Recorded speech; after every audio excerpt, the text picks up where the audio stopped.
Hola a todos y bienvenidos a este nuevo programa en Decíamos Ayer, donde hoy volvemos al siglo XVII, como hemos estado esta semana hablando de las fuerzas navales de la monarquía hispánica. Y hoy entraremos de lleno en lo que sería la Guerra de los 30 años, un conflicto conocido por todos, por muchos posiblemente por la intervención de los tercios, la famosa batalla de Nordlingen. Pero hoy trataremos de ver el conflicto en su visión global y sobre todo desde la perspectiva de la monarquía española. ¿Por qué intervino la monarquía en un conflicto que le quedaba, bueno, no muy lejos, pero bueno, no le afectaba directamente? ¿Por qué se vio obligada a intervenir o por qué se sintió obligada a intervenir?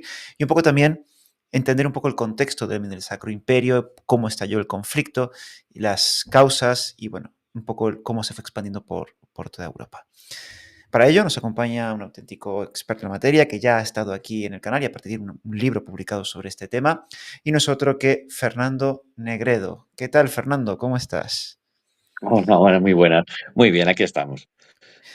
Pues nada, Fernando, ya teníamos ganas de que volvieras porque los dos programas de Olivares han sido tremendamente interesantes. Y para la gente que no los conozca, primero, recomendarle esos programas. Y segundo, Fernando es doctor en Historia Moderna, tiene el premio extraordinario de doctorado, tiene máster en Historia Contemporánea, catedrático de Geografía e Historia del Cuerpo de Profesores de Enseñanza Secundaria, donde trabaja desde 1992. Ha sido profesor asociado del Departamento de Humanidades de la Universidad Carlos III y de Historia Moderna de la Facultad de Geografía e Historia de la Universidad Complutense. Tiene múltiples líneas de investigación, entre las que se encuentra la historia cultural del siglo de oro, el valimiento de Olivares, la guerra de los 30 años, y aparte tiene múltiples publicaciones, una de ellas, la que nos trae aquí, que es un libro sobre la guerra de los 30 años. Y ahí es por donde vamos a empezar, Fernando. ¿Qué es lo que te llevó? ¿Por qué un libro sobre la guerra de los 30 años?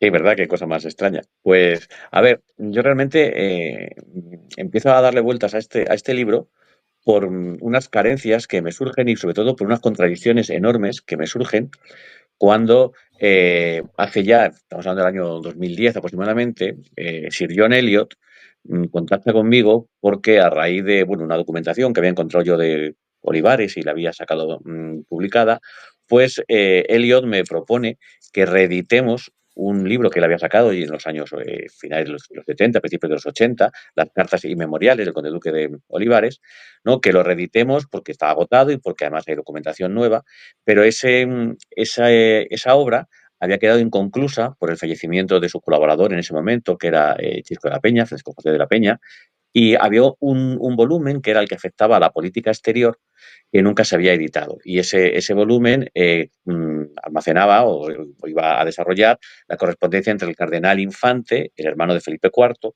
cuando era gobernador de los Países Bajos, y Olivares. Entonces nos pusimos manos a la obra con ese volumen, que al final salió publicado en el 2010 y ya no me acuerdo, hace unos años, ¿vale?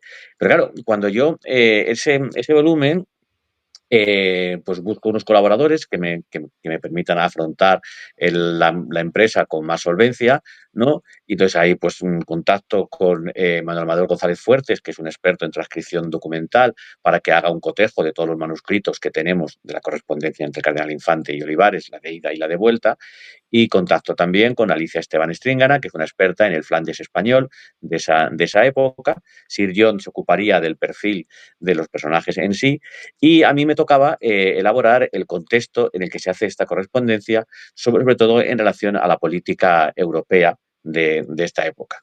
Y mi sorpresa es que cuando yo empiezo a empaparme de las lecturas que me permitirían contextualizar todo ese proceso, estamos hablando de los años 30, 35, hasta el 41, pues cuál es mi sorpresa cuando la documentación de archivo que yo estoy manejando y las cartas de época que forman este corpus documental, pues no coinciden con las interpretaciones clásicas de la Guerra de los 30 años.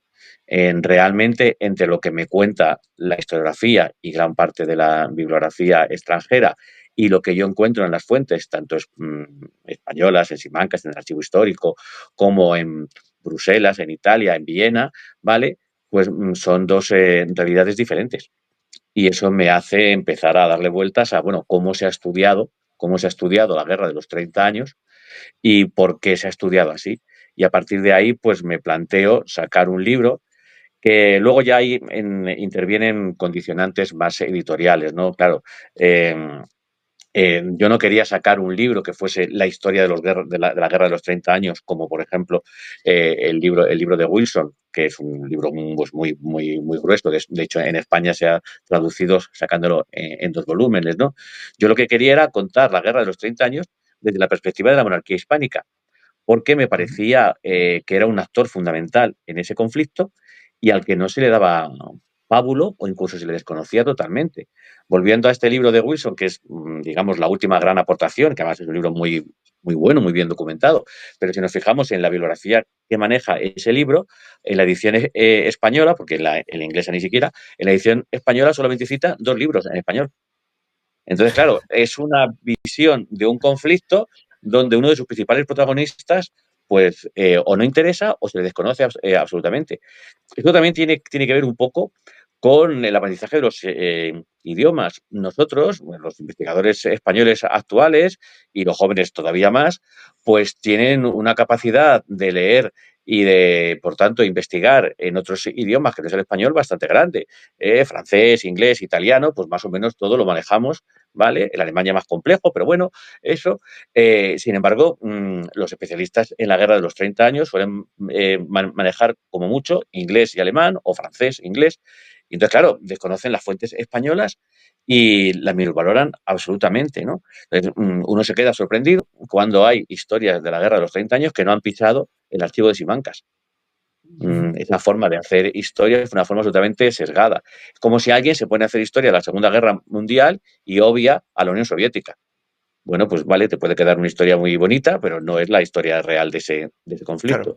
Entonces, eso es lo que me llevó a mí a escribir el libro, en el cual lo que vengo a intentar hacer es develar algunos de los conceptos y de la tradición historiográfica, ¿no? Explico un poco esta tradición historiográfica, de dónde viene y por qué se establece así, y después intento, pues,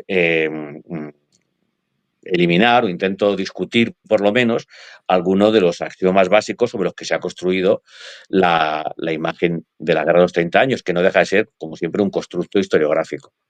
Ujú. Pues claro, y aparte que también entre el público, yo por lo menos me incluyo, no sé si la gente que no me escucha, la sensación que hay, y sobre todo antes de empezar este proyecto, ¿no? De divulgación, era como que, bueno, la guerra de los 30 años a la monarquía la pillaba lejos, o sea, como un conflicto, ¿para qué se mete en ese berenjenal la monarquía? Después, claro, cuando vas viendo el contexto, vas entendiendo que, bueno, tal vez no tenía más opción que meterse. Pero antes de entrar en lo que sería la monarquía en sí y ver esta guerra desde la perspectiva de la monarquía, vamos a hablar un poco de esos pasos iniciales, ¿no? El contexto del Sacro Imperio, ¿no? Antes de estallar el conflicto. ¿Cuál era la situación del Sacro Imperio en ese momento? Bueno, a ver, el Sacro Imperio fue una institución de recambre medieval que ocupa un espacio que se denominaba en la época Alemania, ¿vale? Pero como tantas denominaciones de época, hay que tomarlas con muchas precauciones, ¿vale? Porque, y esto también enlaza con lo que decíamos antes de las lecturas sesgadas del propio conflicto. El Sacro Imperio es mucho más que la Alemania del siglo XIX, cuando se produce la unificación. El Sacro Imperio, pues ahí cubre, por lo menos sobre el papel institucionalmente, desde los feudos italianos, ¿no? La Confederación Helvética dependería, en teoría, del Sacro Imperio, el Círculo Burgundio o el Círculo de Borgoña, ahora intentaremos explicar qué es eso de los círculos, afectaba a las posesiones de la monarquía hispánica, ¿de acuerdo? Y otros elementos que están ahí, como puede ser, por ejemplo, Bohemia, como puede ser Austria. Entonces, no son territorios meramente alemanes. Es cierto que en la época se utiliza el concepto de Alemania como un concepto geográfico, no político. Vale, bien, pues como digo, el Sacro Imperio no es un Estado. El Sacro Imperio no es una institución política centralizada, es un elemento complejísimo, complejísimo que ha ido evolucionando y que tiene un momento clave, un momento realmente significativo, como es la bula de oro en 1356. A ver, el Sacro Imperio es una institución jurídico-política que se sobrepone a una serie de señores territoriales. Estos señores territoriales tienen, en teoría, una dependencia de su señor natural, que sería el emperador. El emperador, desde esta bula de oro de 1356, es un cargo electivo en el cual participan siete príncipes, siete señores del territorio, ¿no? Estos siete electores imperiales se juntan entre ellos y eligen al emperador, o incluso se puede dar el caso, como pasó varias veces, aunque no era obligatorio, que viviendo el emperador se eligiese a su propio sucesor. ¿Vale? Eh, Ellos podían elegir a cualquier persona como emperador. No había una obligación de elegir a un miembro de sus propias dinastías, ni siquiera tenía por qué ser un miembro del Sacro Imperio, ¿no? Estos electores eran los príncipes más poderosos que existían en el siglo XIV, ¿vale? Entonces, bueno, eh, estos príncipes electores son los arzobispos de Maguncia, Colonia y Tréveris, y después los príncipes seculares, esto es lo que llamamos los electores eclesiásticos, ¿vale? Hay que tener en Ujú. cuenta, sobre todo para los oyentes españoles, claro, nuestra concepción de lo que es los cargos episcopales, nuestra concepción de los obispos, arzobispos dentro de la Iglesia, de la monarquía, no es exactamente igual que en Alemania. Es decir, en Alemania el elector de Treveris, el arzobispo de Treveris, es un príncipe, es un potentado, es una autoridad que tiene un cargo eclesiástico, pero que realmente lo que es el gobernante de unos territorios que van más allá de su arzobispado, ¿no? Lo mismo pasa con Colonia, ¿no? Porque el arzobispo de Colonia es obispo de Lieja y es señor territorial, es decir, tiene unas rentas importantes, tiene vasallos y, por tanto, el cargo eclesiástico no es más que el elemento simbólico de ese poder real. Pues bien, existían esos tres electores, el de Colonia, el de Maguncia y el de Treveris, que van a ser electorados eclesiásticos. Y luego existían los electorados laicos, ¿vale? Que es el elector de Brandenburgo, que, bueno, por una serie de devenir histórico, va a ser luego también señor de Prusia, momento es Prusia-Brandenburgo. En verdad, el electorado es Brandenburgo, pero el soberano será de los dos territorios. El del Palatinado, que también es un territorio muy curioso, porque está dividido en dos zonas que no están comunicadas entre sí, el Alto y Bajo Palatinado, que se llama aquí bueno, en castellano, ¿vale? Eso. Después tenemos eh, el, el- el rey de Bohemia, ¿vale? El rey de Bohemia, pues es otro elector. En el momento en que se desempeña ese cargo, pues tenemos un elector. Claro, ninguno de estos electores pertenecían a la familia de los Habsburgo.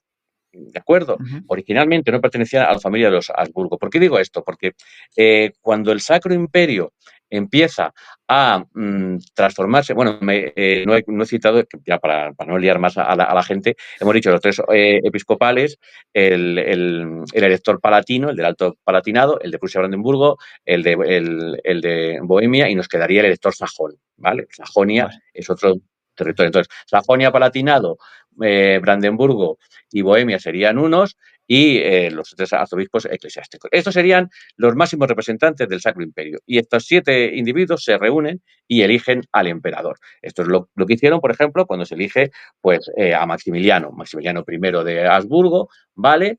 El abuelo de Carlos V, Maximiliano, el padre de Ujú. Felipe el Hermoso y demás, y le eligen. Bueno, eh, es precisamente Maximiliano uno de los personajes que pone en marcha un intento, hay que situarle en su contexto, finales del siglo XV, ¿no? Donde se intenta poner en marcha un contexto de centralización del imperio y de aumento de la autoridad imperial. Es decir, que el emperador no fuera solamente un símbolo, que no fuera solamente un primus inter pares, sino que el emperador tuviese un poder efectivo. Y Maximiliano pues, va a poner en marcha ciertas iniciativas importantes en este sentido. ¿Qué ocurre en el imperio en el siglo XVI? Pues lo que todos sabemos, que se produce la crisis religiosa. A Ujú. partir de finales de la segunda década, Lutero, las tesis de Wittenberg, la Dieta de Worms de 1521, la ruptura definitiva entre el credo reformado, en origen solo uno, el luteranismo, y el credo católico. Eh, este enfrentamiento es combatido. Al principio, realmente Lutero es instrumentalizado por el poder político imperial en su enfrentamiento con Roma, pero después, a partir de 1521-22, la situación se complica.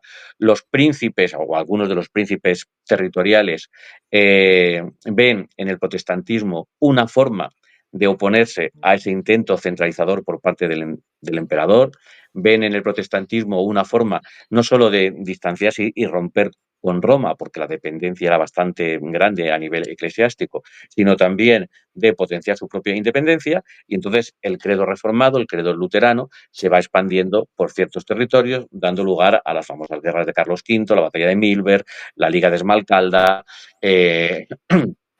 y demás. ¿Vale? Como todos sabemos, esta situación que tiene un coste económico, tiene un coste político muy, muy grande para los Habsburgos, pues se va a intentar solucionar en 1555, ¿no? La Dictadura de Habsburgo, cuando se pone el principio del cuyo regio ellos religio. ¿Qué quiere decir esto?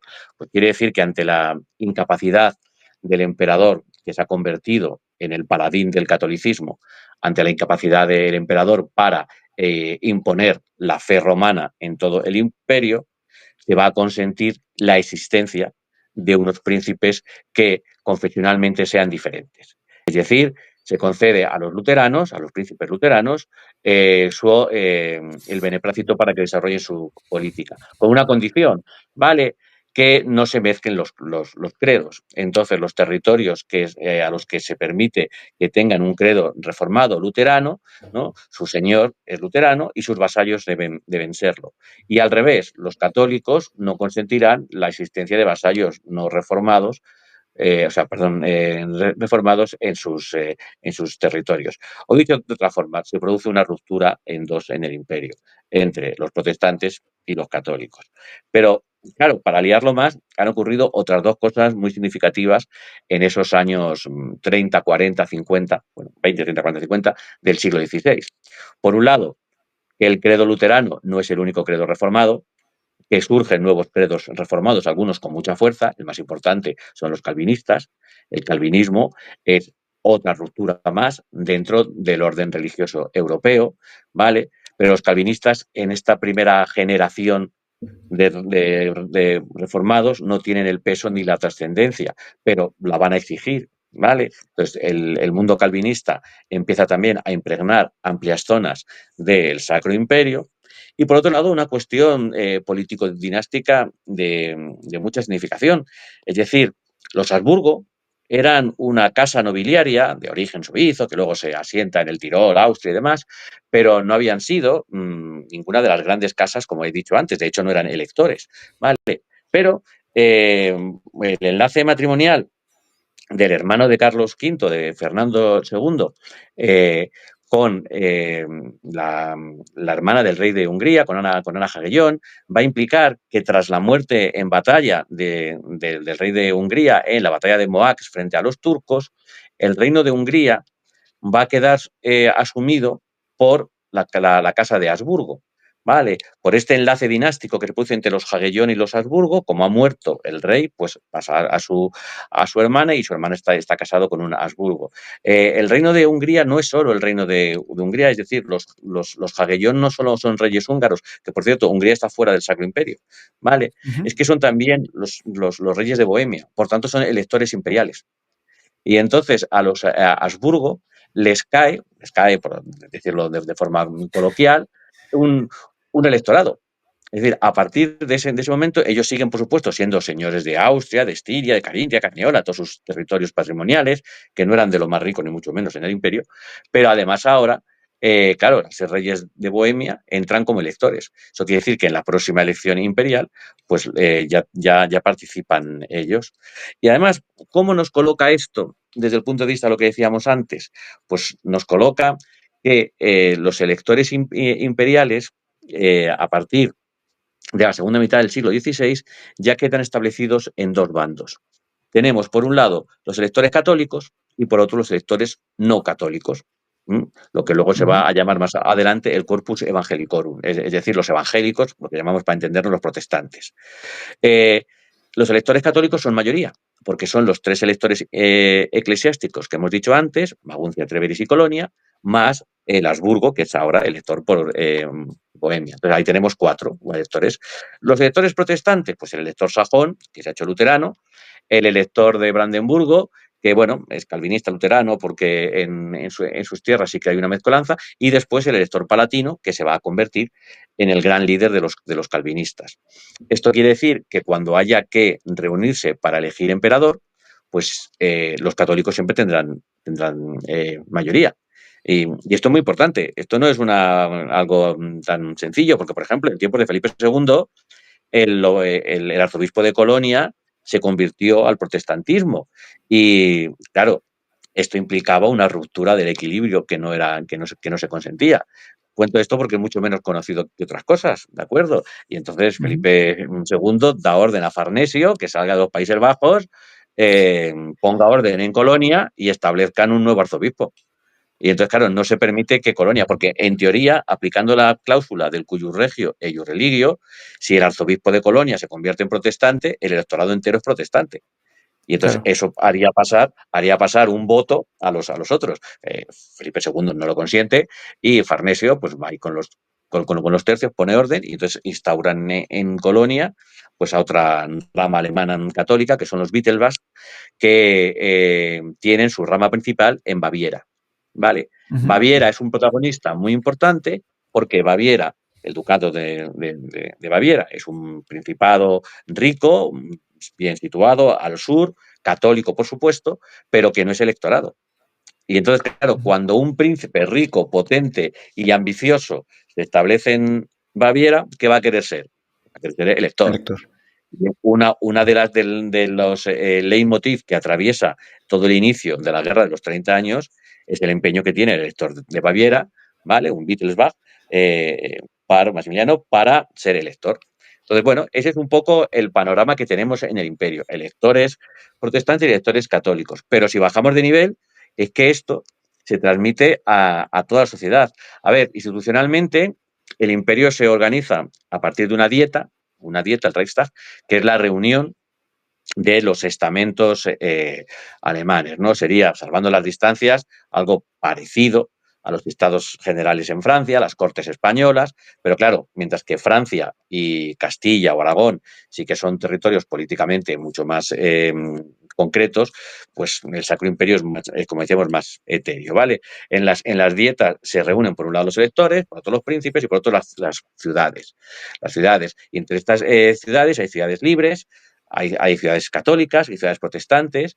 En algunas, por ley, se consiente el uso de los dos credos, en otras no, ¿vale? En otras la ley dice una cosa, pero en función de quién gobierne se cumple o no. Por ejemplo, en Donauwörth, 1609, la crisis, ¿no? Donauwörth fue una ciudad a la orilla del Danubio, pues que se prohíbe a los católicos mostrar su culto, porque los protestantes dominan en ese momento el consistorio, y esto hace que la ciudad se queje y el emperador pues manda poner orden, pero en vez de mandarlo al jefe del círculo imperial, que sería el de Suabia, lo manda al de Baviera. Entonces, hay problemas constantes donde el elemento religioso es muy importante, ¿vale? Y después, ya para acabar un poco de contar el Sacro Imperio, aunque del Sacro Imperio podríamos hablar horas y horas, Horas. eh, ¿vale? Territorialmente el Sacro Imperio se organiza en círculos. Vale, los círculos, bueno, esa es la traducción que hacemos en castellano, ¿no? Los ring, eso, los círculos son la agrupación de los príncipes y señores de una comarca determinada. Hay círculos más grandes, hay círculos más pequeños, ¿de acuerdo? Pero en un mismo círculo hay señores muy poderosos, como puede ser el elector sajón, pero también forman parte de ese círculo y se reúnen en las asambleas de los círculos, pues, por ejemplo, el abad de un monasterio, que es a su vez señor territorial, ¿vale? O un pequeño príncipe de una comarca que haya por ahí. Entonces, en esos círculos es como se organiza territorialmente el Sacro Imperio. Los círculos tienen además sus propias administraciones de justicia. Aquí ha sucedido una cosa muy curiosa, que es que cuando Carlos V, ¿no? el nieto de los reyes católicos, digamos que un poco decepcionado de lo que ha sido su fracaso en la política alemana y ya se está planteando ceder por fin el título imperial a su hermano, que por decir tiene una paciencia más que un santo, porque Fernando le llevan prometiendo ser el emperador casi desde los años 20, ¿no? Eso. Pues en ese momento Carlos V toma una decisión que es muy discutible, ¿no? Que es desgajar políticamente uno de los círculos del Sacro Imperio, pero no desgajarlo institucionalmente. Me explico. El círculo borgoñón o círculo burgundio, como decía en la época, son los territorios que Carlos V ha conseguido mantener de su herencia paterna, pero en realidad a través de su abuela paterna, ¿no? Borgoña. El círculo borgoñón Ujú. era las reminiscencias de esa Borgoña que Carlos el Temerario había visto fracasar su proyecto político después de Nancy y demás, pero que a través de su hija pues le había llegado a Carlos V. El Franco Condado y lo que conocemos hoy en día por Luxemburgo, Bélgica y Holanda, para entendernos, ¿no? Que en aquella época no tenía nuestras fronteras. Pero bueno, los Países Bajos, si bien los Países Bajos del norte en tiempos de Carlos V se van a ir transformando. Pues bien, esta región era un círculo imperial, es decir, era un territorio imperial y por tanto estaba sujeto al emperador y estaba sujeto a la Cámara Imperial y estaba sujeto a la autoridad institucional del emperador. Carlos V, cuando decide dividir sus territorios, Augsburgo, 1555, decide dividir ya cuando se plantea la transacción de Augsburgo en 1548, ¿vale? Pues él decide que su hermano se va a quedar con el título imperial y con las posesiones austriacas, pero que el círculo borgoñón se lo va a dar a su hijo, a Felipe II. Por eso Felipe II hereda los Países Bajos, con los conflictos que va a tener luego. Vale, pero claro, legalmente Bruselas seguía dependiendo en muchos asuntos de Villena, porque era un círculo imperial. Entonces, el círculo como tal existe.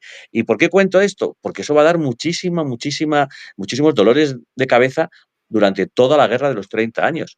Y va a ser uno de los axiomas que la política española ponga siempre sobre la mesa. Olivares siempre lo pondrá sobre la mesa.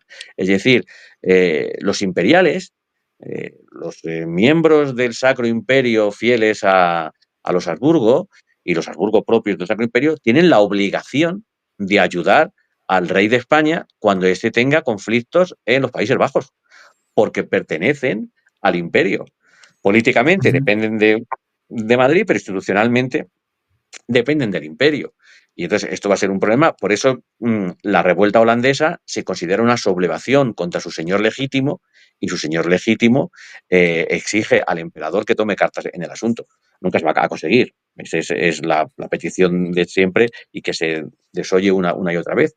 Pero legalmente tiene su recorrido y tiene su recorrido hasta Westfalia e incluso después. De hecho, los diputados del Franco Condado y demás acudían a las dietas. Y por eso en todas las dietas hay bastantes representantes de la monarquía hispánica. Están los embajadores como tal, pero luego están los enviados de los territorios. Y los territorios son parte del Sacro Imperio. Por tanto, el Sacro Imperio es una realidad sociopolítica tremendamente compleja, sin meternos en los elementos económicos, ¿no? Como el Sacro Imperio tiene zonas muy industrializadas en los parámetros del siglo Sí. XVII, zonas económicamente ricas, ¿no? Tiene zonas mucho más atrasadas, zonas de gran peso agrícola, zonas de una fertilidad enorme que permite el mantenimiento de ejércitos y que permite también luego tiene todo un sistema de ríos que lo articula y que permite pues una articulación del mercado interno mucho mayor, por ejemplo, que hay en Castilla, los grandes ríos, el Oder, el Elba, el Weser, el Rin, el Danubio, todos estos ríos actúan de grandes canalizadores, eso, y son además las arterias clave para entender la guerra de los 30 años. Los ejércitos no pueden alejarse nunca mucho, o no deben, en teoría, alejarse mucho nunca de los grandes ríos, porque es la única forma que tienen de estar abastecidos.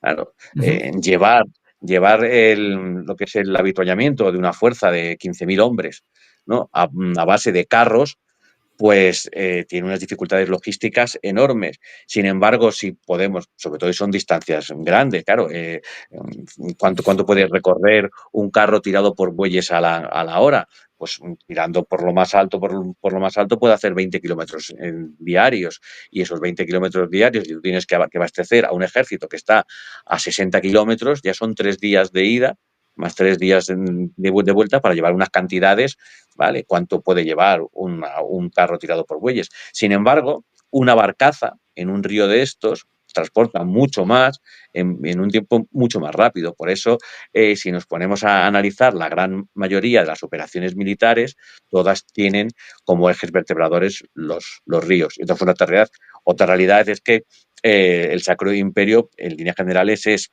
mayormente una gran llanura, con zonas boscosas, como lo que llamamos la Selva Negra, ¿vale? En aquellos tiempos mucho más salvaje que hoy en día, ¿vale? Ujú. Y la zona, por supuesto, alpina al sur, pero la gran mayoría del Sacro Imperio fue una gran llanura, y esto permite el movimiento de tropas y unas batallas campales en diferentes lugares. Es decir, no hay sitios estratégicos realmente claves, ¿no? Tienen importancia local, pero no hay quien conquista esto ya conquista tal, no. Entonces, por eso hay batallas, Ujú. muchas de ellas se dan próximas, batallas lejanas en el tiempo se desarrollan en lugares próximos, por lo que decíamos antes, porque confluye el sitio donde se puede abastecer a los ejércitos. Pero bueno, Ujú. ese es un poco el panorama del Sacro Imperio, que en el siglo XVII entra todavía más convulso. Porque ¿qué ocurre en el siglo XVII?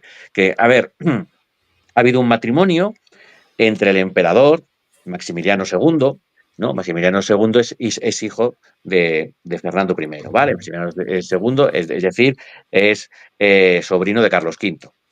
Carlos Ujú. V es hermano de Fernando, los dos hijos de Felipe y Juana, ¿vale? Fernando tiene un hijo que es Maximiliano y Carlos tiene una hija que es María, y se casan.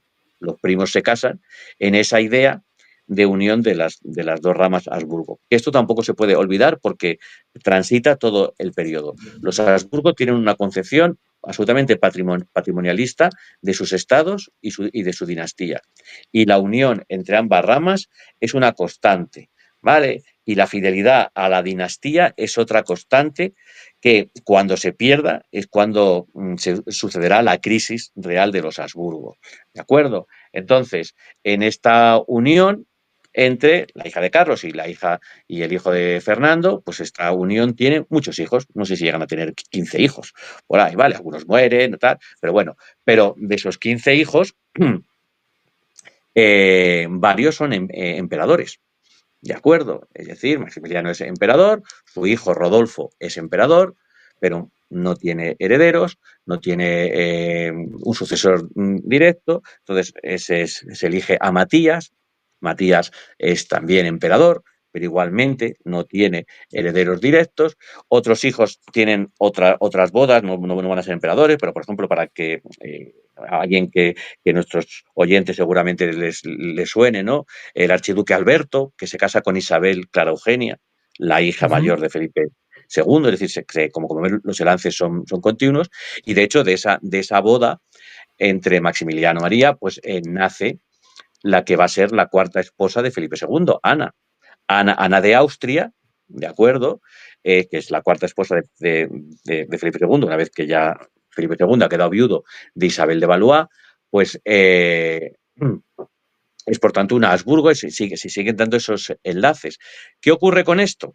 Que si nos damos cuenta, eh, esto, la forma de verlo bien sería poniendo un árbol genealógico, ¿no? Y marcando las cosas, porque así, dicho, la gente se puede liar un poco. Pero bueno, lo importante es que Felipe II se casa con Ana de Austria, o Ana de Habsburgo, ¿vale? Y Ana de Habsburgo es hija de Maximiliano.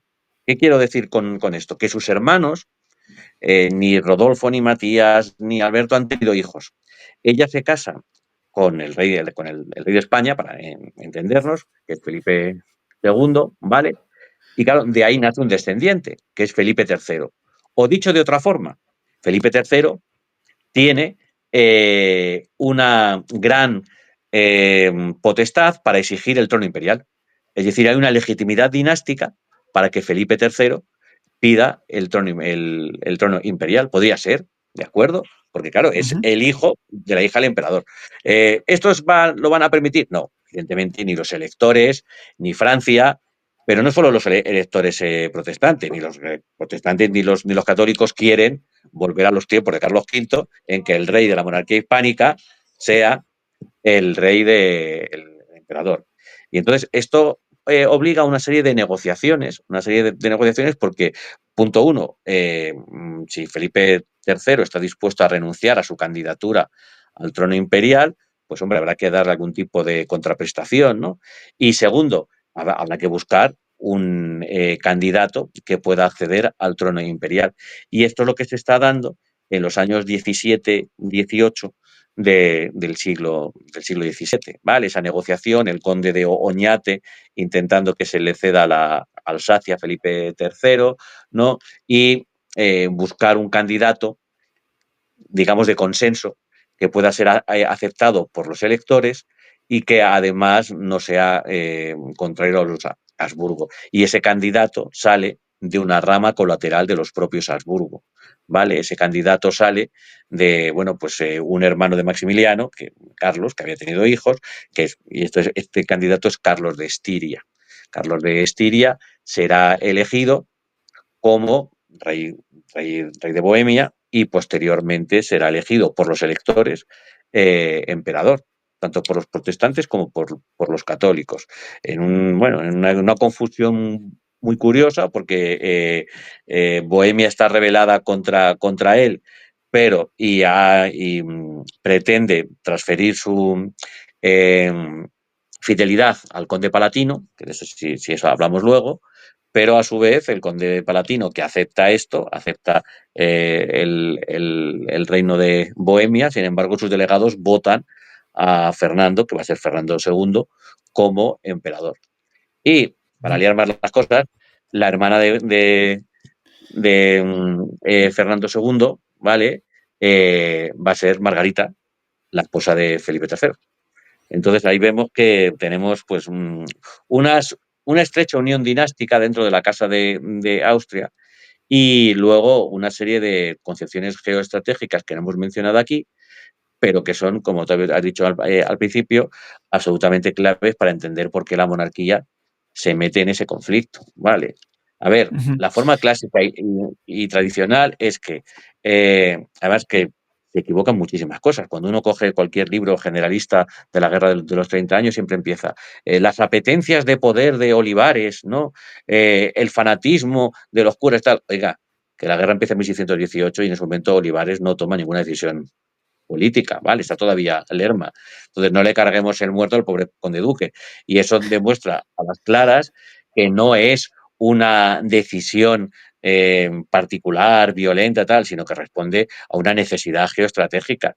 Es que luego, si eso explicamos el inicio, la monarquía Sí. hispánica no puede mirar hacia otro lado. ¿Vale? Ujú. Claro, vamos con ese inicio del conflicto, ¿no? ¿Cómo estalla? Porque lo que entiendo es, vamos, que el Sacro Imperio era una bomba de reloj que alguien le tenía que explotar. Era una patata caliente y a alguien le iba a explotar. En cualquier momento, cualquier cosa podía hacerla estallar. ¿Qué es esa chispa que hace estallar el conflicto? Y después vamos con esas consideraciones geoestratégicas que empujan a la monarquía a intervenir. Pues la chispa que inicia el conflicto es realmente una cosa que no es novedosa, ¿vale? Que los vasallos bohemios se enfrenten a su señor natural, a su rey. Lo habían hecho con Rodolfo, lo habían hecho con Matías, ¿no? El concepto de defenestración, que consiste en tirar a alguien por la ventana, tampoco es novedoso para 1618, ya se había hecho antes. Es decir, Bohemia es un territorio muy peculiar, porque claro, no es germánico, ¿vale? Eh, Religiosamente no son católicos, pero tampoco son protestantes, porque la creencia mayoritaria y asumida es el credo husita, ¿no? Los husitas Ujú. es un tipo de heterodoxia religiosa, pero que no es exactamente ni luterana ni calvinista, es una creencia propia de Bohemia. Es un lugar tremendamente conflictivo a nivel social entre unos grandes potentados y una gran masa de vasallos que están prácticamente en la antesala de la servidumbre. Y Bohemia sí que tiene una percepción de ser un lugar diferente dentro del Sacro Imperio. Estos vasallos bohemios habían conseguido lo que se llama la Carta de Majestad, que es una serie, es un documento en el cual los monarcas Habsburgo en su momento, ¿no? Matías les concede una serie de privilegios, les concede una serie de libertades, ¿no? En el plano religioso y político. Y todo esto Fernando lo va a intentar cercenar, ¿no? A ver, Fernando II es un hombre que se ha formado en los jesuitas, en Ingolstadt, es un hombre de unas convicciones religiosas católicas muy fuertes, es un hombre que va a estar rodeado además toda su vida por confesores jesuitas, la figura de su confesor durante muchos años, el padre Lamormaini, es clave. Y además también tiene, por lo menos en su juventud, la idea de que el imperio para que funcione tiene que tener una unidad política y religiosa. Y esto lo va a intentar pues, poner en primer lugar en marcha en Bohemia. Ante estos intentos centralizadores de recortes de libertades y de presión religiosa y política, pues las élites bohemias, no es una sublevación popular ni mucho menos, las élites bohemias o una parte importante de las élites bohemias se enfrentan a los delegados imperiales. Se enfrentan a los delegados imperiales, rechazan obedecer las órdenes directas del que todavía no es emperador, pero es su señor, ¿vale? Y tiran por la ventana a estos delegados imperiales, lo que se llama la defenestración en el castillo de Praga. Tienen la suerte de que caen en un montón de estiércol y no se mueren, ¿vale? Pero el símbolo está ahí, es decir, se ha producido la ruptura. Bueno, esto Ujú. realmente, que parece ser muy llamativo, no es tan importante. No sea importante, vamos a intentar poner las cosas un poquito en Pero que contexto. no es Esto novedoso, ¿no? Ya se venía Claro, haciendo no es antes. novedoso. No es novedoso. Entonces, lo que hay es una revuelta de unos vasallos frente a su señor natural, que se suele solventar con el empleo de la fuerza y de la negociación, esas dos cosas. Entonces, eso es un elemento a lo que da pie. ¿Cuál es el elemento novedoso que hace que todo cambie? Pero que la historiografía tradicional no suele llamar la atención porque, claro, es cargar las tintas contra los buenos de la película. Vale. Lo novedoso en esto es que los bohemios lo que hacen es buscar otro señor natural. Es decir, los bohemios están dispuestos a transferir su fidelidad a otro príncipe y le ofrecen la corona de San Venceslao, la corona bohemia, se la ofrecen al elector palatino. Es decir, hay otro vasallo dentro del imperio que debe fidelidad al emperador por su propia condición de vasallo, que acepta recibir la corona bohemia. Entonces, claro, es la aceptación del elector palatino, de Federico V del Palatinado, ¿no? Que es un personaje importantísimo en estos primeros momentos de la Guerra de los 30 años, lo que hace que un conflicto localizado entre vasallos y señor se convierta en un conflicto ya a tener en cuenta en el Sacro Imperio. ¿De acuerdo? Y aquí Vale. se introduce o se potencia un elemento que tenemos que estudiar con mucho cuidado, ¿no? Que es el elemento confesional, el elemento religioso.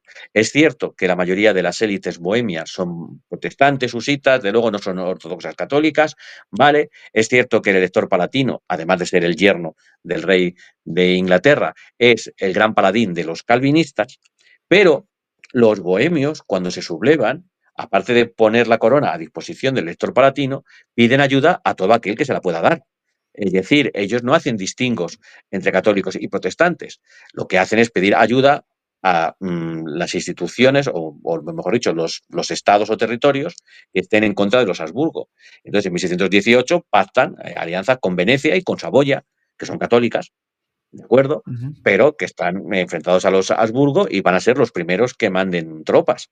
Entonces, ahora bien, para legitimar la revuelta y para legitimar lo que va a pasar y lo que pasará luego, se va a utilizar la religión. Vale. Una de las tesis básicas de mi libro, ¿vale?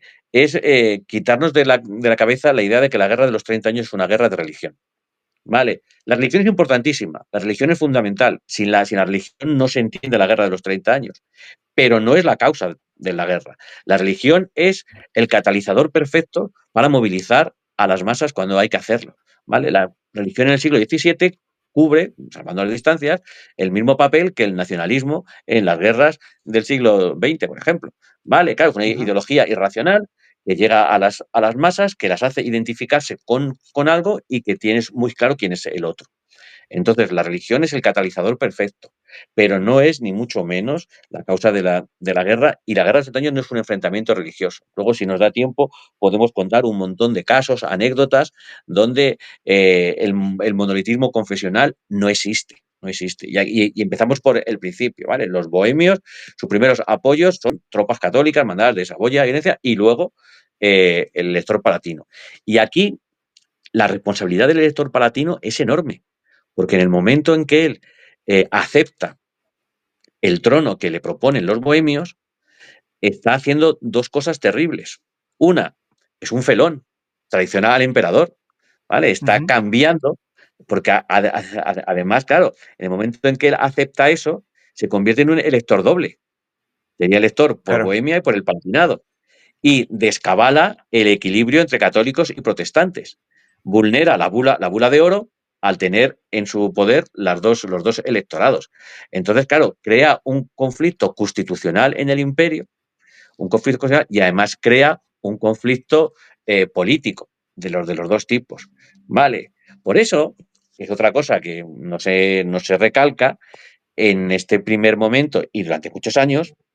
Los otros dos electores protestantes no apoyan al elector palatino. Ni Sajonia ni Brandenburgo están apoyando al elector palatino.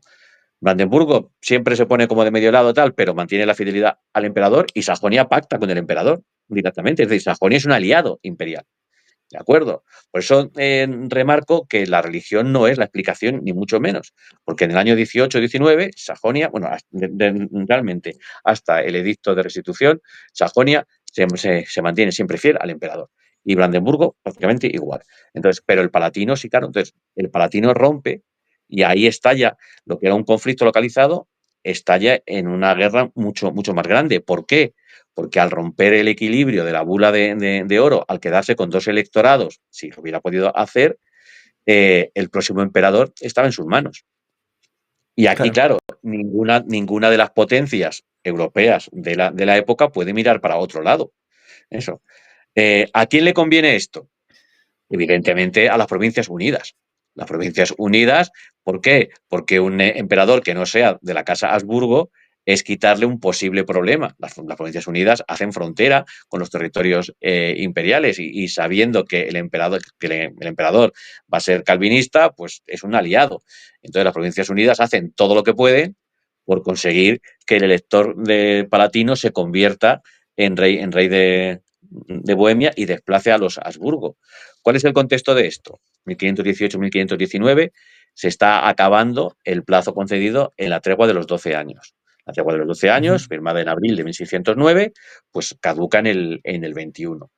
A estas alturas, aunque hay gente que todavía intenta defender la posibilidad de que la tregua se prorrogue, a estas alturas ni a la mayoría de los neerlandeses, ni a una parte importante del Consejo de Estado español, y no digamos ya nada de algunos de los gobernantes territoriales, gobernadores, virreyes, confían en que la tregua se va a prorrogar.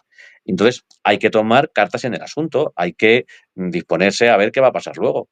Y las Provincias Unidas llevan firmando pactos con unos y con otros desde el año 15, pero con muchísima gente, ¿no? Por eso es gracioso leer en algunos libros actuales, decir, no, las Provincias Unidas en el año 21 estaban aisladas. Bueno, habían firmado pactos de alianza con Saboya, con Venecia, con Francia, con el Palatino. Entonces están ahí y van a ser los grandes financiadores, porque, como decía en la época, el dinero es el nervio de la guerra, y quienes van a estar ujú, financiando al Palatino son, en este momento, básicamente las Provincias Unidas.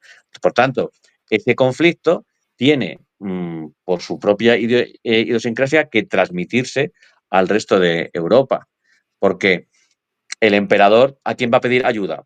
A sus aliados, y sus aliados en ese momento es la familia Habsburgo y algún elector católico, ¿de acuerdo? También pide ayuda al sajón.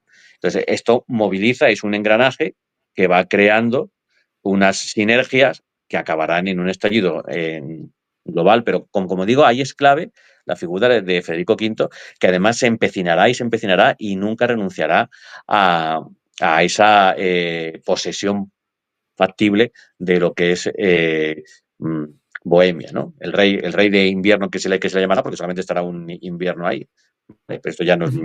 metería en la guerra, sí. Por tanto, esa es la chispa. Pero estamos en un lejano 1618 y la guerra va a cambiar de características según pase el tiempo, con protagonistas diferentes y con objetivos políticos y militares muy diferentes. En estos 30 años realmente cambia muchísimo la forma de entender qué está pasando.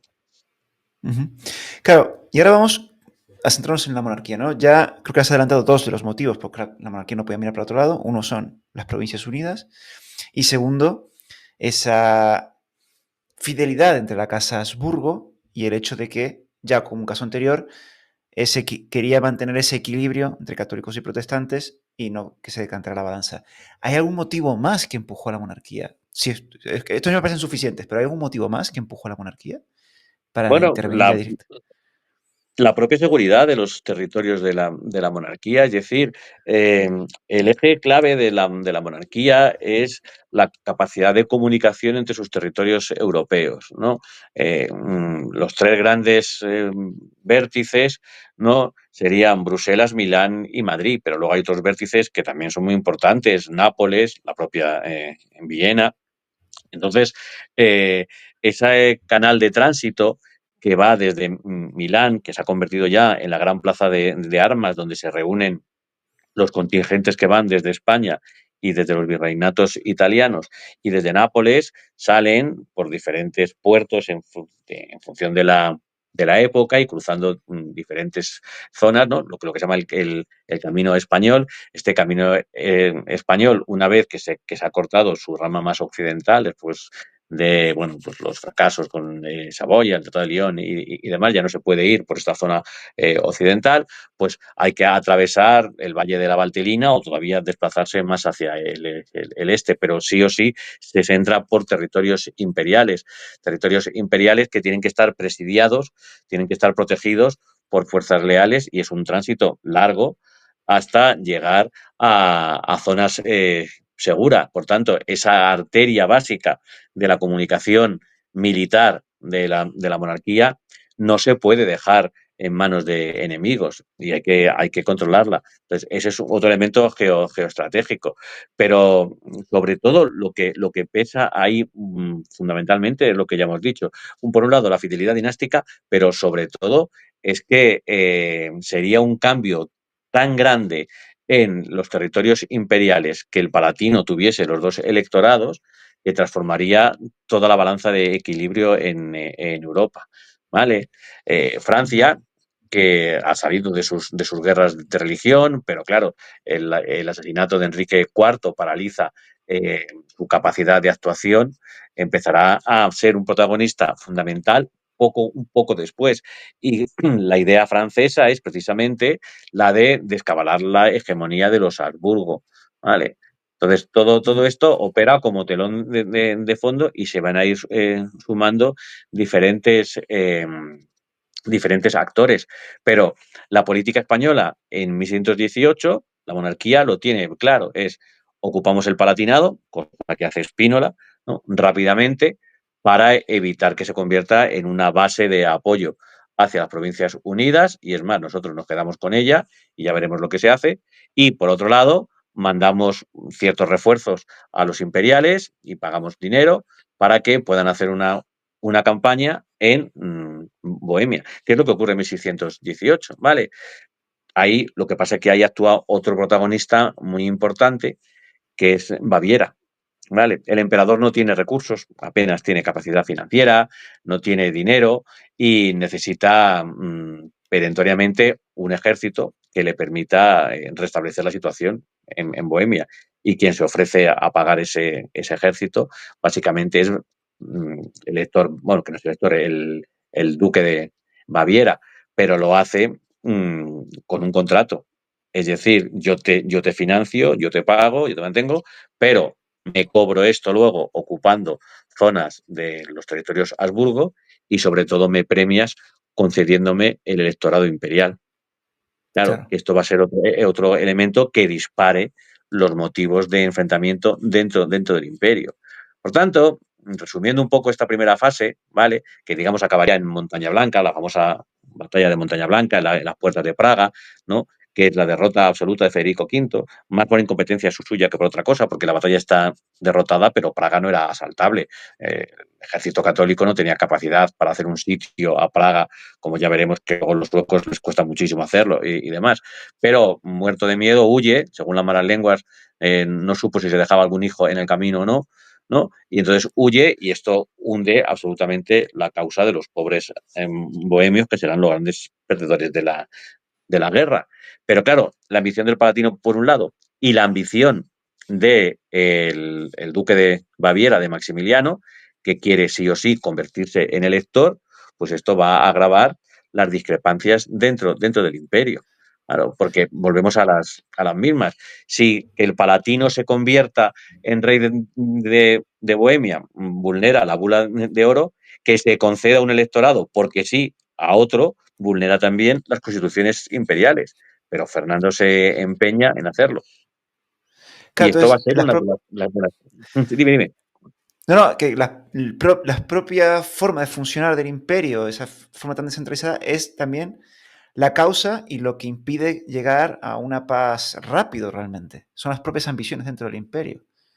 Sí, son las propias ambiciones dentro del imperio y son también los intereses de potencias ajenas al imperio. La monarquía hispánica es una, pero la monarquía hispánica no tiene más interés que se pacifique el imperio, porque su obsesión es, si el imperio está pacificado, la rama austriaca de los Habsburgo nos podrá ayudar en atacar a los holandeses. Esa es la idea Ujú. básica, ¿no? Si el imperio todo está tranquilo y pacificado, pues de ahí sacamos tropas, sacamos dinero, pero sobre todo tropas, sacamos apoyos y podemos atacar a los holandeses. Si convencemos a Viena de que movilice un ejército para que ataque a las provincias unidas por el norte, ¿vale? O por el este, mientras nosotros lo hacemos por el sur y por el oeste, pues tendremos un punto muy importante ganado. ¿Cuál es la respuesta de la Haya? Exactamente lo contrario. No puedo permitir que el Sacro Imperio esté en paz, tengo que tener a los Habsburgo liados siempre porque en ello va la existencia del propio país. Es decir, y por eso las Provincias Unidas tienen dos ventajas muy, muy grandes.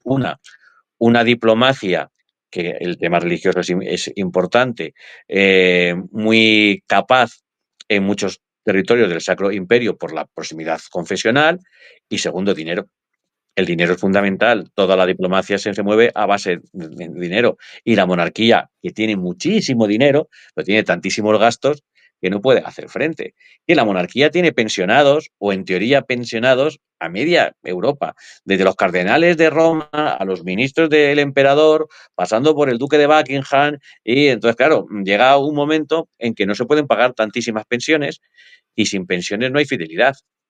Claro, Entonces, cuando otros estados sí que tengan esa capacidad monetaria, como es el caso de las Provincias Unidas y luego será el caso de Francia, pues las fidelidades irán variando hacia un lado y otro. Entonces, por eso, claro, la guerra de los 30 años es muy compleja por todos los flecos que tiene y todos los elementos que se entrecruzan. Y la avaricia, por decirlo de alguna forma, de ciertos elementos del Sacro Imperio se ayuda de los intereses de potencias extranjeras, ¿vale? Que irán entrando poco a poco y de una forma diferente en el conflicto. Entonces, todo esto va produciendo un embrollo, eso. Pero cuando uno, para intentar esclarecer, se sube un poco más arriba para verlo, hay elementos muy, muy, muy claros. Es decir, el elemento confesional se utiliza una y otra vez mientras les interesa a los holandeses. Pero está claro, claro que cuando los holandeses han decidido, ya ha avanzado el tiempo, que tienen que firmar la paz con España, el elemento confesional desaparece absolutamente, ¿vale? Y se firma la paz y ya está, y por separado. Mucho tiempo después, pero es así, ¿vale? Entonces, unos lo van potenciando por un lado o por otro. claro. Bueno, terminada esa primera fase, entramos en la segunda fase, que también hablas aquí ya, o yo por lo menos he entendido así, de que ya hay una dependencia de la monarquía hispana, ¿no? Para sostener el conflicto. Ya todo el conflicto del bando imperial, por así decirlo, del bando de la Casa de Habsburgo, Claro, lo sostiene la monarquía. claro, es que hay que por eso a mí me chocaba tanto cuando empecé a estudiar, claro, cuando tú entras y te vas viendo las reuniones del Consejo de Estado y vas viendo lo que dicen cada uno de los ministros que están allí, que es gente que muchos de ellos han tenido experiencia internacional, ¿no? Eh, la discusión continua es cuánto dinero se manda a Alemania y qué se va a hacer con ese dinero. Bueno, el concepto de Alemania es, bueno, el emperador, ¿no? Ujú. Y la correspondencia continua desde Villena a Madrid es pidiendo dinero. Se manda cada dos por tres peticiones, los embajadores, incluso llegan a mandar embajadores extraordinarios a pedir dinero. Eh, la monarquía es la que tiene que mantener económicamente al emperador, porque el emperador no tiene capacidad, y hay frases del emperador muy señaladas, como mis territorios no son Indias, ¿no? Pidiéndole siempre dinero. Entonces, y hay años que se manda una barbaridad de dinero. Es cierto que los momentos clave en cuanto a esto va a ser cuando se produzca la irrupción sueca. ¿Vale? Eso. ¿Qué ocurre en los años 20? A ver, en los años 20, una vez que se ha producido la derrota de Federico V en Montaña Blanca, que se exilia a las Provincias Unidas y desde allí sigue actuando, pues el bando anti-imperial tiene que reorganizarse y esa reorganización pues va a utilizar a un nuevo agente que es el rey de Dinamarca, ¿vale? El rey de Dinamarca, que oficialmente es luterano, lo que realmente es un bebedor, ¿no? De hecho, siempre se cuenta la anécdota de que va a entrar en campaña, pero sube al caballo borracho, se cae y se calabra. Y entonces la campaña tiene que retrasarse unas semanas hasta que se recompone, ¿no? Del golpe que se dio. Entonces, en Dinamarca, pero claro, en el momento en que Dinamarca entra en el conflicto, Dinamarca entra en el conflicto por intereses propios y por miedo a la expansión del poder imperial. ¿Vale? Y el poder Ujú. imperial se expande por la derrota del Palatino. Claro, el rey de Dinamarca forma parte del Sacro Imperio porque es señor de los ducados de Holstein y Schleswig. Entonces, él forma parte de los círculos imperiales, pero además es rey de Dinamarca. Y lo que le interesa es controlar esa zona, controlar los estuarios de los principales ríos donde se exporta el grano, que produce mucho beneficio, controlar los obispados y demás. Pero claro, si Dinamarca entra en la guerra, ahí se produce eh, como un dominó, ¿no? Si Dinamarca entra en guerra, Suecia se va a ver afectada también, porque estos estados están luchando por convertirse en los hegemónicos en el mar Báltico y su salida al mar del Norte. Es una de las arterias clave del comercio internacional, otra dimensión que no podemos olvidar en la guerra de los 30 años, la dimensión económica. No, del Báltico al Mar del Norte se produce un volumen de transferencia mercantil brutal, ¿vale? Grano, cobre, todo tipo de transportes. Y quien controle los estrechos del sur, que en teoría son daneses, ¿no? Los estrechos de la península de Jutlandia con la de Escandinavia, controla esa zona. Los grandes carreteros del mar, como se decía en esa época, los grandes transportistas de estos bienes que tienen un amplísimo mercado son los holandeses. Entonces, claro, Holanda, Dinamarca y Suecia tienen unas apetencias por el control de todo el ámbito mercantil del Mar del Norte. Si esto que tienen entre ellos repartido y se enfrentan, ahora llega un actor nuevo, como son las campañas imperiales cuando suben hacia el norte, ¿no? Y llegan hasta el Báltico. Y además surge un posible proyecto, nada más y nada menos que auspiciado desde Madrid, que sería aliarse con la Hansa, esas ciudades independientes de un desarrollo comercial importante en el mar Báltico sobre todo, ¿vale? Incluso aliarse con el rey de Polonia para poner una flota de guerra en el Báltico que atacase a los transportes holandeses, pues claro, ya vemos cómo Claro. los acontecimientos crecen, agarran eso. ¿Nunca se llevó a cabo el proyecto? No, pero sí que es cierto que se negocia, que se mandan emisarios para intentar hacerlo y que y si no sale adelante es por falta de dinero, porque ni el rey de Polonia ni el rey de España tienen capacidad económica. Pero todo esto crea un desasosiego y un nerviosismo en otros actores que no están dispuestos a perder su predominancia en el Báltico. Entonces, Dinamarca entra en el conflicto, Dinamarca se enfrenta a los imperiales y los imperiales utilizan una estrategia nueva, ¿vale? Que es sencillamente como el emperador no tiene capacidad militar para enfrentarse, pues digamos que crea una subcontrata. Bueno, para entendernos, y la subcontrata es, pues eso, precisamente un noble que se ha enriquecido especulando con moneda y tierras en el conflicto bohemio, que es Wallenstein, ¿no? Eh, que, es, que confesionalmente es lo que nos dé la gana de decir que es, porque ha estado picando de todas las salsas, pues Wallenstein, que es un empresario de la guerra. Entonces, Wallenstein hace su fortuna a partir de levantar ejércitos pagados por el emperador, muchas veces con el dinero que se remite desde Madrid o con las contribuciones porque la presión fiscal crece y eso es una de las causas de las revueltas ciertamente frecuentes que se dan en Alemania en esta época, pero Wallenstein se convierte en un empresario de la guerra. Lo que pasa es que es un empresario, digamos, a tiempo completo. Es el general que dirige los ejércitos, pero es el intendente que los organiza. Y de esta forma, el emperador tiene una fuerza propia que le permite, allí donde lleguen las tropas de Wallenstein, aplicar su autoridad.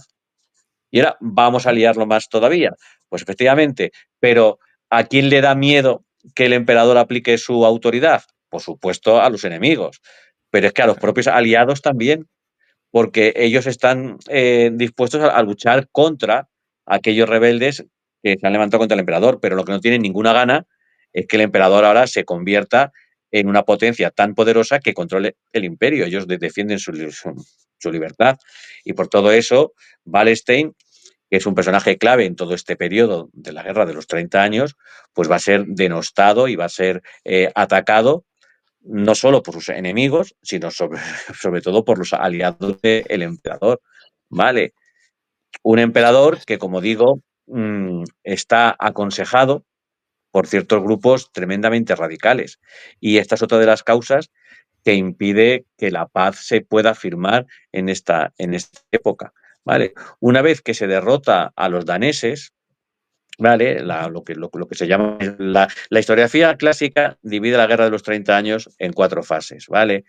Es una división altamente criticable porque además responde solamente a una visión que es siempre la de un bando, como decía algo antes, ¿no? Hay un bando que es el bueno y otro que es el malo. El bando imperial de los Habsburgo siempre es el bando malo, ¿no? Y entonces cuando dividimos la guerra decimos la fase palatina, ¿no? Porque está el elector palatino, la fase danesa, porque está el rey de Dinamarca, que en este momento entra en contra de los imperiales, porque curiosamente 20 años después entrará a favor de los imperiales y nadie habla de segunda fase danesa, ¿vale? Pero bueno, eso. Luego llegará, que todavía no hemos llegado, la fase sueca, ¿vale? Otro ejército anti-imperial. Y por último, la fase francesa, que esa ya es el colmo, porque la fase francesa es del 35 al 48, es decir, casi la mitad de la guerra es la fase francesa. Esto quiere decir que no hay más gente que los antiimperiales. Por eso digo que dividir la guerra de los 30 años en las fases clásicas, bueno, pues responde a la forma de hacer historia que se vino haciendo desde el siglo XIX por parte de los vencedores, ¿no? Que es la Alemania prusiana y la Francia heredera de serie. Pero bueno, el caso es cuando se ha derrotado a los daneses, existe una posibilidad de intentar negociar la paz, ¿no? Con el conde palatino siempre es complicado, pero existe una posibilidad que es lo que Madrid quiere siempre, ¿vale? Pero no porque Madrid sea especialmente buenista ni porque aquí seamos todos unos santos, sino por maquiavelismo puro y duro, por interés político. Lo que decía antes, vamos a firmar la paz en el imperio para atacar a los holandeses. Claro. ¿Vale? Pero no hace Sí, sí, caso. sí, sí. Y ahí el emperador toma ya una decisión suicida. Pero bueno, eso es otra cosa. Pero, ¿cuál? Porque ya nos has dejado la mía en los labios, Fernando. ¿Qué decisión suicida? Bueno, la decisión suicida es el edicto de restitución. El Ya. edicto de restitución, que es un papelito, ¿vale?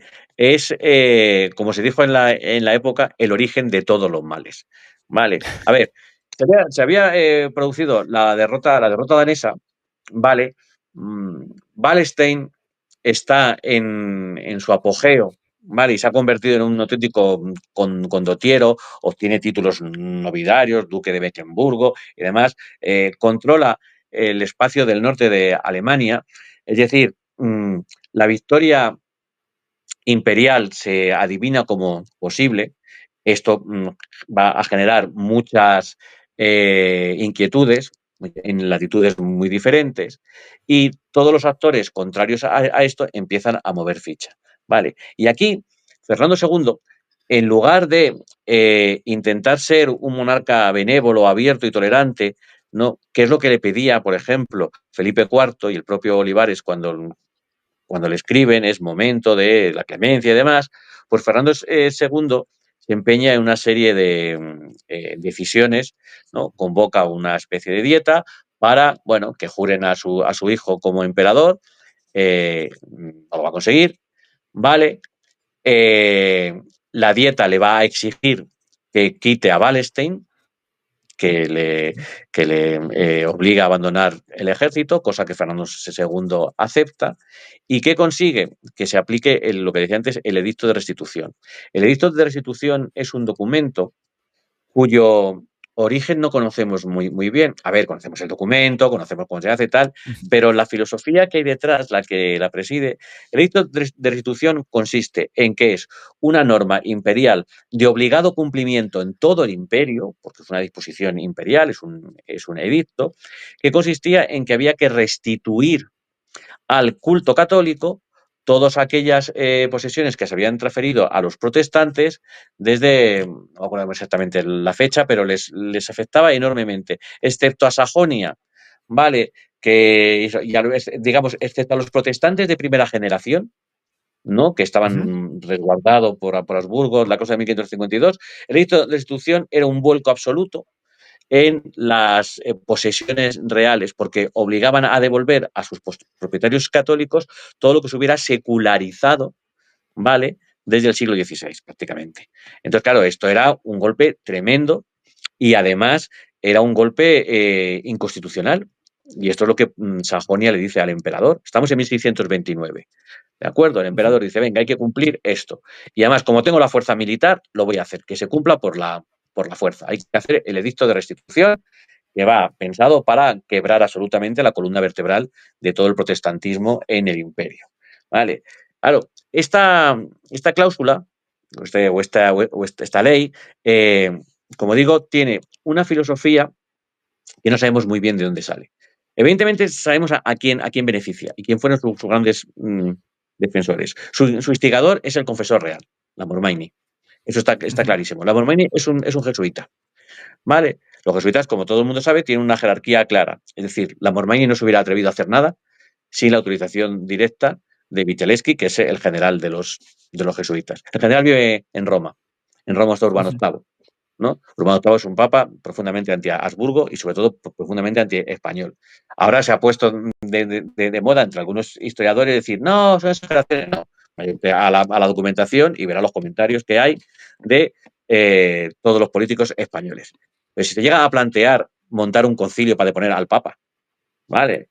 Eso lo Justo. llega a plantear el conde de Monterrey, virrey de Nápoles, escribe a Olivares, ¿no? Ya sabes que están emparentados y demás. Y esto se llega a plantear. Y Olivares, hay una consulta del Consejo de Estado en que dice, es decir, todo el mundo es consciente de que Urbano VIII y como los españoles de esta época eran tan así, pues dicen que los únicos que tienen fe de verdad católica son ellos, que hasta el Papa es tibio en la fe, ¿no? Entonces, bueno, pero a lo que vamos.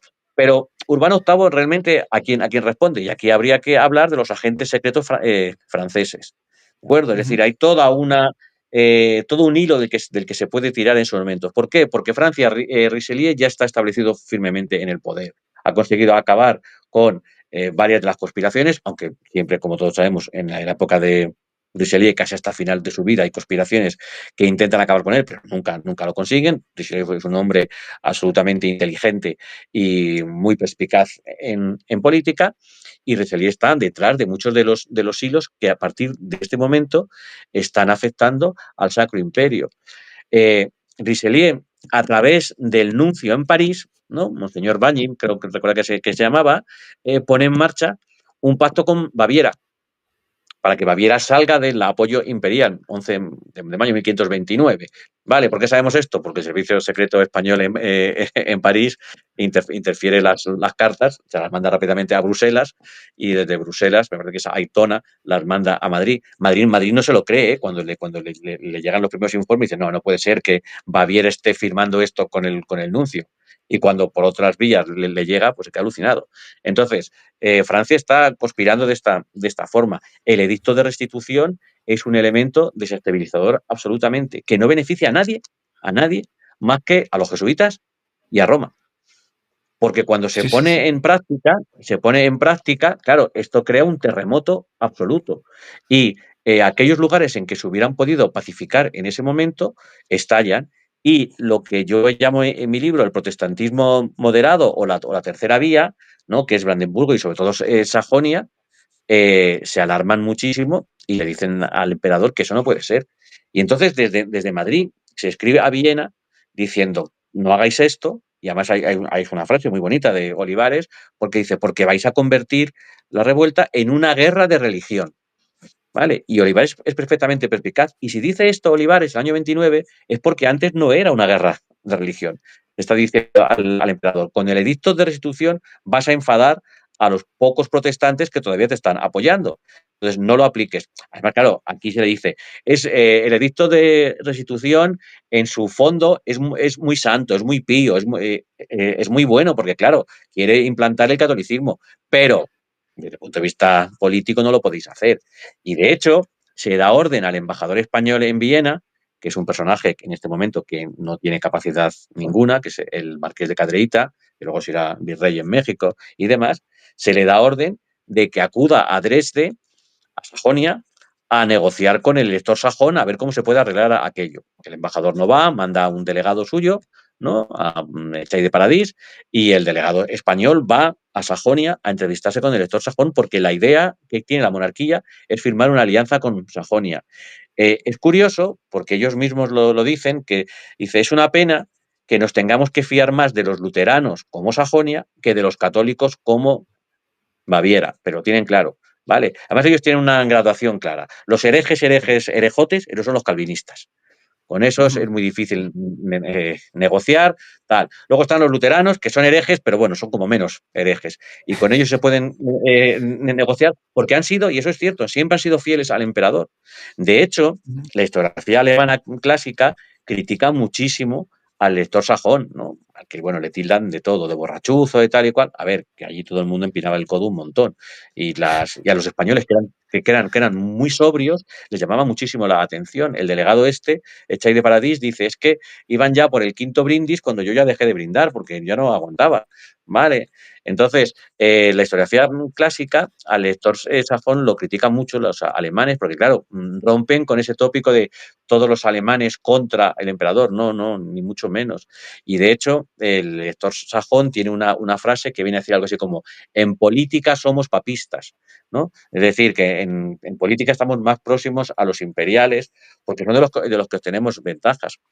A ver, Claro, claro, es que en una conferencia de así tan. Eso no se puede entrar en todos los aspectos, pero por ejemplo, cuando el elector sajón apoyó a Fernando II para aplastar la revuelta bohemia, le concede un trozo, la Lausacia se la da. Entonces, claro, el elector ujú, sajón ha ganado un territorio por apoyar al emperador. Por tanto, claro, hasta el año 29, siempre fueron fieles, y con la obsesión que tiene Fernando II de aplicar el edicto de restitución, lo que consigue es que el protestantismo moderado, Sajonia y Brandenburgo, rompan con él, porque claro. tienen miedo, porque además el ejército imperial avanza y donde avanza va masacrando, ¿no? Entonces, Ujú. es justo en este momento cuando el elector sajón está ya negociaciones para romper la alianza imperial, y cuando el emperador se ha quitado del medio a Wallenstein, porque confía solamente en las tropas de la Liga Católica, que son las que dependen de Baviera, pues es en este momento cuando el rey sueco desembarca en el norte de Alemania, que es otro de los grandes mitos. Nadie había llamado al rey sueco, a Gustavo Adolfo, para llegar a Alemania. Él escribe, tiene un memorándum que hace que viene a rescatar las libertades germánicas y al mundo protestante. No le había llamado a nadie. Y de hecho, para hacernos una idea, el elector de Brandenburgo no pacta un tratado con Gustavo Adolfo hasta que Gustavo Adolfo no entra en los territorios de Brandenburgo y coloca su artillería apuntando al palacio del elector. Entonces, claro, Sí, así sí sí. firmo, pero vamos, Claro, claro. pero son esos mitos que hay, ¿no? En torno a la guerra de los 30 años, que se puede hacer un programa solo de mitos en torno a la guerra de los 30 años, y Gustavo Adolfo es uno de esos grandes mitos, ¿no? Porque, claro, que Gustavo Adolfo cae muy bien a la historiografía porque puede ser defendido por los franceses, a fin de cuentas le financian toda su expedición, ¿vale? Ahora Gustavo Adolfo desembarca porque ha firmado un tratado con Francia, el tratado de Ujú, Abarwalde, que le paga porque lleve la guerra al territorio Habsburgo. Richelieu está ahí. A ver, que Richelieu está pagando a las Provincias Unidas, está pagando a los suecos, ¿vale? Y esto ujú, no son invenciones, tenemos los documentos, además muchos de ellos incluso están en repositorios españoles que se pueden ver en Internet, como el Abreu. Y entonces ahí tenemos los pactos que firma Francia porque teme la hegemonía de los Habsburgo. Y entonces, por un lado, la diplomacia para quitarle aliados, Baviera y demás, por otro, el financiar los enemigos. Esto es lo que indigna a la monarquía española frente al Papa. Dice, oiga, que ¿por qué no excomulga usted a Francia? ¿Por qué no toma medidas contra Francia, que sabemos que están pagando a los suecos? Y Urbano VIII nunca lo hace. Entonces, todos estos elementos, pues, y como digo, en el año 29-30, pues se produce esa irrupción de los suecos en el imperio. ujú. Pues Fernando, si te parece lo dejamos aquí porque, claro, yo es lo que entiendo que estás comentando, claro, el edicto de restitución cambia la guerra radicalmente, prácticamente que podría ser una guerra totalmente nueva a lo que estaba ocurriendo antes, porque ya aquí ya sí que hay un tema más religioso y al mismo tiempo esa lucha entre Francia contra una posible hegemonía Sí. de los Habsburgo, que también es temida dentro del propio imperio. Claro, Es que es un sí, conflicto en el totalmente año, distinto. claro, y ahí va a haber una horquilla de 6 años, del 29 al 35, que es lo que la historiografía se refiere a la fase sueca, que efectivamente eh, la guerra da un vuelco total y absoluto, ¿vale? El edicto de restitución es muy importante y luego también, claro, porque con el edicto de restitución ahora sí podemos hablar de una guerra de religión, porque Sajonia y Brandenburgo se han aliado con Suecia, con Francia y con el elector palatino. Ahora sí, contra eso. Pero si eso ya lo veremos cuando sea, en el 35 todo esto se viene abajo, ¿vale? O sea, durante toda la guerra de los 30 años, solo hay 6 años en que todos los príncipes protestantes estén en contra del emperador, que son del 29 Ujú, al 35. Bueno, realmente menos, porque en el 29 todavía Sajonia no está, ¿vale? Ahí está asustada, pero si no recuerdo mal, es cuando la campaña de Tilly del año 31, cuando ya se produce el viraje claro, ¿no? Entre el año 29 y 30 es cuando España está intentando negociar con Viena y con Dresde para decir, oiga, vamos a firmar un acuerdo, ¿vale? Pero sí, y ujú, sobre todo es muy importante cuando Francia empieza ya a maquinar claramente, y va a estar maquinando desde antes ya, pero desde el año 28-29 está maquinando claramente eso. Lo que pasa es que fracasará. Y sí, sí, sí, sí. precisamente porque Francia fracasa es por lo que la guerra luego dura tanto. Ujú.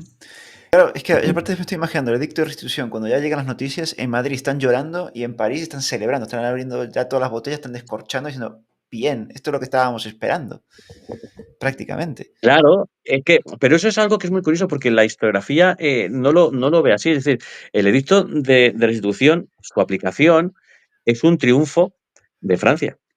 Es un triunfo de Francia, Claro. porque, como ya digo, primero, desde el punto de vista práctico, era inviable. Tú ten en cuenta que ahí se está diciendo, pues en no sé qué sitio de Alemania había una abadía benedictina. ¿vale? Pero es que ya no quedan benedictinos en Alemania. Entonces, esa abadía no se la pueden dar a los benedictinos. ¿A quién se la van a dar? Las únicas dos órdenes que crecen y que están pujantes en ese momento son los capuchinos, que por su propia regla no pueden tener posesiones, y los jesuitas. Entonces, claro, los que Ujú. van a crecer van a ser los jesuitas, que son así, ¿vale? De hecho, la dieta 2630 también es muy interesante, ¿vale? Porque hay todo un conciliábulo de los jesuitas, de los confesores, porque el elector bávaro, su confesor es jesuita, el emperador y demás. El rey de España no, ¿vale? El rey de España no tiene confesor jesuita, es una diferencia muy, muy importante. Entonces, ellos forman un conciliábulo paralelo a la dieta para dictaminar la política imperial. Y los embajadores españoles intentan por todos los medios cargarse eso y no lo consiguen en ese momento. ¿Vale? Cuando se produzca la derrota brutal a manos de Gustavo Adolfo, pues entonces habrá que volver marcha atrás. Pero bueno, esto sí que lo dejamos ya Ostras. para el próximo día. Sí, sí, sí, porque claro, esto abre otra vía, es decir, la propia ambición de una orden religiosa hace más agudo el conflicto también. Vamos, ahonda Claro, más en el claro, porque conflicto. es que los grandes beneficiarios son ellos, porque la Sí, reconquista sí, espiritual del imperio la van a hacer ellos. sí, Claro. sí, sí, sí, Entonces, sí. y, Ostras. y no olvidemos que es una orden religiosa absolutamente vinculada con Roma, ¿vale? Que Sí, sí, tienen la sí. obediencia a los tres votos canónicos, tienen también el voto de obediencia a Roma. Y el emperador es consciente de esto y sobre todo es consciente el rey de España. Hay una anécdota, ¿vale? Que Felipe IV, Olivares, escriben al embajador en Viena diciéndole que le diga al... No, perdón, escriben al embajador en Roma a ver si el general de los jesuitas pudiese hacer algo con el confesor imperial, ¿no? Que le Ujú. dijese que no fuese menos radical, tal cual, ¿vale? En ningún caso se expone claramente que lo cese, ¿vale? Pero los jesuitas filtran esta información al emperador, diciendo el rey de España quiere que te quitemos al confesor. Y claro, esto a Fernando II le sienta fatal, diciendo estos tíos es Claro. que se meten hasta en mi vida privada, ¿vale? Entonces, pero esas maquinaciones están ahí y hay un vestigio documental claro de todo ello. ¿Vale? Ostras, ostras con los jesuitas. Esto sí que es sorprendente. No, te choca, te choca. Pero bueno, Fernando, lo dejamos De aquí, hecho, que ya aquí, llevamos. aquí Sí, en sí. Madrid, Olivares los llama a capítulo. Es decir, se reúne con los principales jefes jesuitas, pero porque, por ejemplo, Olivares sí tiene confesores jesuitas. ¿Vale? Y Sí, les sí. llama a capítulo indignado de, oye, ¿qué están haciendo vuestros compañeros en Europa? Y aquí los jesuitas españoles pues capean como pueden ese marrón que les cae, pero sí, sí, sí, sí, eso. Ostras. Bueno, Fernando, Vale, pues lo si dejamos quieres lo aquí. dejamos aquí Y lo dejamos por y otra luego parte. seguimos cuando sea exactamente, sabiendo que lo dejamos más o menos en 1630, Ujú. que Sí, bueno, sí, no sí. es, no es, no es, no es la mitad, pero casi. Casi, casi, casi. Pero aparte, yo creo que también viene la parte también interesante con la intervención de Francia y vamos, y que nos queda prácticamente todo la mitad de la guerra, Claro, prácticamente. pero hoy como hemos contado causas y como hemos contado Sí, también toda la estructura del Sacro Imperio, pues por eso lo hemos dedicado. Por eso. sí, sí, sí, Vale, sí. Pues nada, pues Fernando, muchísimas gracias. Como siempre ha sido un vení auténtico a placer. ti y esperando que no haya aburrido mucho a los oyentes, pues siempre a vuestra disposición. Para nada, para nada. Yo creo que mucha gente se Vale. ha quedado muy sorprendida con la boca muy abierta. Nada, Fernando, muchas gracias Venga, y nada, nada, hasta la venga, próxima. un placer, hasta luego. Hasta luego.